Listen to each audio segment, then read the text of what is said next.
Now, still in Durban, there's still no indication when the report into the chemical spill at the United Phosphorus Limited warehouse in KwaZulu-Natal will actually be released. An investigation was opened after the warehouse was set alight during those unrest that we all witnessed that engulfed parts of the province back in July.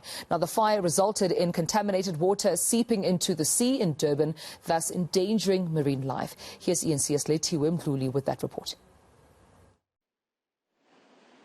Since the chemical spill, beaches in the northern parts of the city have remained closed, affecting tourism.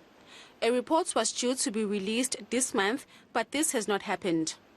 A non-profit environmental justice organization says the KZN government and UPL are playing with people's health, and it has questioned why the chemical company is the one conducting the investigations.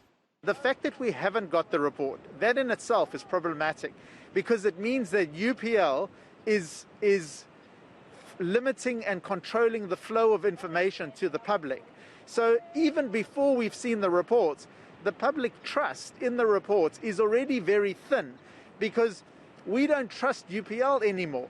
They've made all the experts sign non-disclosure agreements. The chemical spill is not the only issue. Recently, beaches in eThekwini had to be closed due to high levels of E. coli in the water caused by a pump station failure. Groundwork says the eThekwini municipality has failed to maintain infrastructure, which has resulted in a malfunctioning disaster. We need them to step up, and we need them to disclose and to be transparent and open about the amount of testing that they're doing, and to give us that information, to give us access to that information. The municipality has not responded to the issue of the chemical report, directing the matter to the Environmental Affairs Department, and instead it has focused on the E. coli issue. One of the reasons for these challenges to be experienced by the city is the issue of vandalism to our pumps. So what we are doing now is to ensure that we put security measures, because we keep on seeing these incidents happening. MEC for the KZN Environmental Affairs Department says they have received the reports from UPL, but it's still being reviewed by the municipality.